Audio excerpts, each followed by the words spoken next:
राधे राधे, जय श्री कृष्ण। दोस्तों, कैसे हो आप सब लोग? आई होप आप सब अच्छे होंगे। मैं ठीक हूँ, मेरे बच्चे भी ठीक हैं। तो यहाँ पर वही सुबह का समय है, तो हस्बैंड का लंच बॉक्स जो है वो मैंने रेडी कर दिया है। तो मैंने बनाई थी आलू टमाटर की सब्ज़ी और पूड़ी, और साथ में मैंने दही पैक किया था, और फ्रूट्स में मैंने मैंगो पैक कर दिया था। उसके बाद मैं नहा कर आई थी, तो ये मेरा पराठा थोड़ा सा जल गया, मैं तवे पर रख कर ही भूल गई, तो पराठा मेरा जल गया है। ये मेरा ब्रेकफास्ट हो गया था। और यहाँ पर भाई बना रही हूँ मैं सैंडविच, जो फिर बाद में दक्ष आ गया था स्कूल से। मॉर्निंग में वो कोई ब्रेकफास्ट करके नहीं जाता है, तो वो फ़िलहाल आ जाता है 11 साढ़े 11 के करीब वो आ गया था। तो यहाँ पर वो बोला अभी खाना नहीं खाऊंगा, सैंडविच खाऊंगा, तो उसके लिए मैं बना रही हूँ सैंडविच। तो मैंने पिज़्ज़ा पास्ता सॉस ऐड कर दिया था, और ज़्यादा नहीं कुछ ऐड किया था। पिज़्ज़ा पास्ता सॉस और चीज़ स्लाइस ऐड की थी, टमाटर लगाए थे, और साथ में थोड़ा सा स्वीट कॉर्न रखा हुआ था, तो उसको मैंने यहाँ पर लगा दिया था।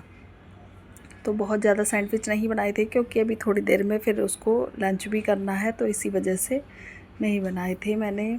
तो फ़िलहाल आज मेरा मन जो है वो काफ़ी भारी सा है, काफ़ी बोझिल सा है।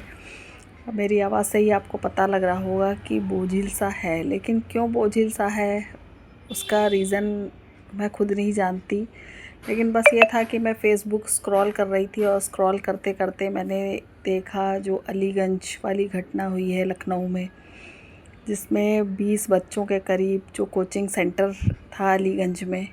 पूरी जानकारी तो मुझे नहीं है, लेकिन फ़ेसबुक में जब स्क्रॉल कर रही थी तो ये चीज़ें बार बार आ रही थी। मैं हटा रही थी, मुझसे नहीं देखी जाती इस तरह की घटनाएं, और मुझे सुकून नहीं मिल रहा था।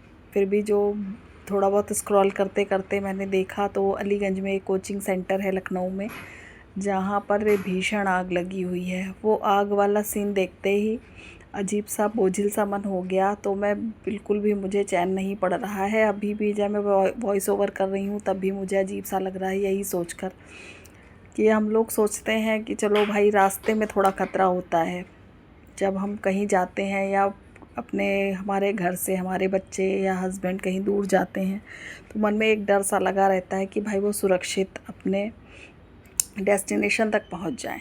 जब मैं भी जा रही होती हूँ, रास्ते में बहुत सारा ट्रैफिक जाम, तेज़ धूप, इतना सब कुछ देखती हूँ, इतना पोल्यूशन। और ख़ासकर जब मैं देखती हूँ कहीं कोई गाड़ी ये दूसरी गाड़ी से टकरा गई, इस तरह की चीज़ें जब मैं देखती हूँ, तो मेरा मन अजीब सा हो जाता है कि ये घटना आज इसके साथ हुई है, कल उसके साथ हुई है, कहीं ये मेरे साथ ना हो जाए। ये सब चीज़ें मन में आने लगती हैं, ना चाहते हुए भी आने लगती हैं। बचपन से तो मुझे इतना डर नहीं था, क्योंकि मैं एक छोटे शहर से हूँ, लखीमपुर खीरी से बिलोंग करती हूँ। तो फ़िलहाल वहाँ पर जब हम लोगों ने स्कूल जाना शुरू किया था, तो इस तरह का ऐसा कुछ भी नहीं था, इतना ट्रैफिक नहीं था, साइकिल चलती थी ज़्यादातर। मेरे मोहल्ले में भी मुझे याद है कि गाड़ियाँ शायद एक ही दो लोगों के पास थी, अदरवाइज़ सब साइकिल से ही चलते थे, तो इस तरह की घटनाएं नहीं होती थी। साइकिल से इंसान अगर गिरता भी था तो उठ जाता था, बहुत है साइकिल की तीली टूट जाती थी, या हैंडल टेढ़ा हो जाता था। मेरे साथ भी ये चीज़ें कई बार हुई, क्योंकि मैं भी साइकिल ही चलाती थी, कॉलेज जाती थी मैं, और स्कूल भी गई हूँ साइकिल से। तो लेकिन इस तरह की घटनाएं होती थी कि कभी साइकिल से मैं गिर भी गई, और मुझे ऐसा ठीक से चलाना भी नहीं आता था। फिर भी मुझे इतना डर नहीं लगता था, ये लगता था कि गिर गई तो साइकिल की तीली टूट गई, और 2 4 5 रुपए में चीज़ें सॉर्ट आउट हो जाती थी। 5 रुपए लगाया, साइकिल का हैंडल वैंडल तो रिक्शे वाले भैया ही कोई कोई ठीक कर देते थे। अक्सर ही मेरा हैंडल टेढ़ा हो जाता था, या कॉलेज की पार्किंग से भी जब साइकिल निकालो तो एक आध तीली टूटी होती थी। तो इस तरह की चीज़ें होती रहती थी, पर मन कभी भी घबराया नहीं। लेकिन जब से मैं लखनऊ में आई हूँ, तो मुझे लगता है कि अगर मैं लखनऊ में हूँ तो मैं इस तरह की घटनाएं देख रही हूँ। तो मुंबई में तो जो लोकल ट्रेन का नज़ारा मैंने देखा था, कि लोकल में इतनी भीड़ होती है कि बस जैसे लगता है कीड़े मकोड़ों की तरह सब भाग रहे हैं। तो वही चीज़ देख के मुझे लगता था कि मुंबई तो रहने लायक जगह नहीं है। मेरा कभी भी इसलिए दोबारा मुंबई जाने का या घूमने का मन नहीं हुआ। थोड़ा सा बांद्रा जो है वो अच्छा लगा एरिया, बाकी समुद्र के पास थोड़ा अच्छा लगता था। लेकिन अगर मैं लाइफ़ की बात करूँ, तो मुंबई की लाइफ़ मुझे बिल्कुल भी अच्छी नहीं लगी।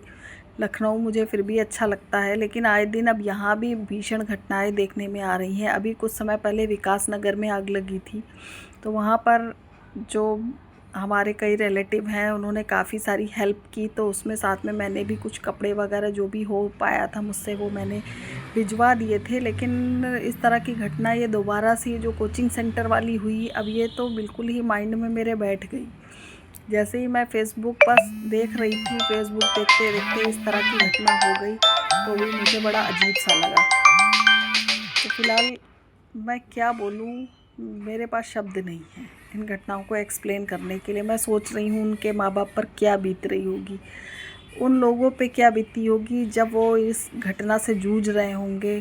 कुछ बच्चे जो थे वो वॉशरूम में चले गए, कुछ क्या बहुत सारे गए होंगे बचने के लिए। जब वो वॉशरूम में गए तो वहाँ पर उनका दम घुटने से डेथ हो गई और कितने सारे लोग झुलस गए। तो ये कुछ चीज़ें बड़ा मन को अजीब सा कर देती हैं। तो क्या ये मल्टी स्टोरी जो बिल्डिंग्स बन रही हैं, क्या ये सही हैं? मैं खुद एक मल्टी स्टोरी बिल्डिंग में रहती हूँ, तो मुझे खुद भी ये चीज़ अजीब सी लगती है कि मल्टी स्टोरी बिल्डिंग में अगर एक जगह कुछ होता ना तो पूरा कवर कर लेती है। अगर एक स्टोरी में आग लगी है, मान लीजिए फर्स्ट स्टोरी में लगी है, तो थर्ड सेकंड सारी स्टोरीज़ वो कवर अप कर सकता है अगर उनसे बचने के कोई उपाय ना किए गए। और फ़िलहाल ये गर्मी का मौसम है, तो ये जो छोटी छोटी जगह हैं जिनमें सब लोग रहते हैं, तो एसी लगवा कर रहते हैं। मेरे घर में भी एसी चलता रहता है, तो मन में यही एक सवाल आता है कि बिना एसी के इंसान रहे तो कैसे रहे, अगर वो छोटी जगह में रह रहा है, खुली जगह नहीं है शहरों में। तो लगता है इससे अच्छा तो पहले के गांव थे, या कि पॉपुलेशन इतनी बढ़ रही है, क्या हो रहा है, ये जो है सब कुछ बढ़ रहा है। कभी कभी तो लगता है कि इन सबसे दूर भाग जाऊं।